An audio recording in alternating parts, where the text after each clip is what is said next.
Update from Orania in South Africa. The hateful chant, "Kill the Boer, kill the farmer," rang through South Africa once again.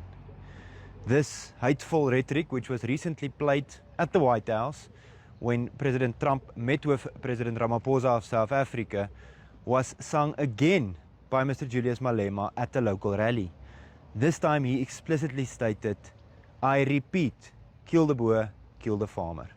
Even worse, the President of South Africa is flat out unwilling to even denounce this song in South Africa.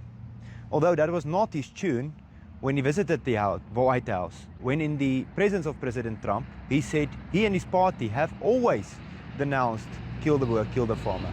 Have a look. You denounced that type of language in the video that you saw. Oh yes, we've always done so. As government, as my own party, we are completely opposed to that.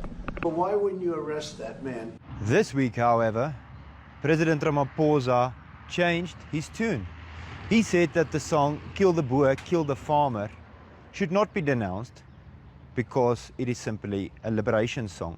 He also said that the USA will not instruct him on who to arrest and who not.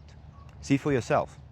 For us, and when it comes to the issues of arresting anyone,